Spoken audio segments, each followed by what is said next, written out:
سوال کیا گیا ہے کہ اگر ایئرپورٹ پر ہوں اور وقت سے پہلے نماز کو پڑھ لیں فلائٹ کی وجہ سے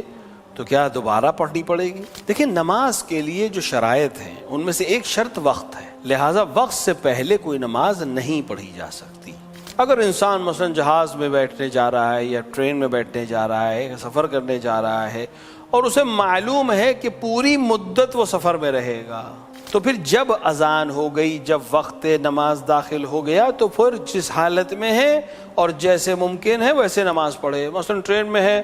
وہ کھڑے ہو کے نماز پڑھ سکتا ہے، جگہ ہے، کسی کی اذیت کا سبب نہیں ہے، کسی طرح کا کوئی خوف نہیں ہے، کھڑے ہو کر نماز پڑھے، جتنی قبلے کی رعایت کر سکتا ہو کھڑے ہو کے ممکن نہیں ہے بیٹھ کے پڑھے، بیٹھ کے ممکن نہیں ہے اشارے میں پڑھے۔ جہاز میں مثلا کھڑے ہو کی اجازت نہیں دیں گے، کسی دوسری جگہ کا انتظام نہیں ہے پلین میں، اور معلوم ہے کہ جب پلین لینڈ کرے گا تو ہماری نماز قضا ہو چکی ہوگی، تو جس طرح سے بھی امکان میں ہے ویسے نماز پڑھے۔ لیکن اگر معلوم ہو کہ ہم جہاں جا رہے ہیں وہاں جب پہنچیں گے تو وقت نماز باقی رہے گا تو پھر فوراً پڑھنا ضروری نہیں ہے، جب لینڈ کر جائے یا سفر ختم ہو جائے تو پھر وہاں نماز کو ادا کرے گا۔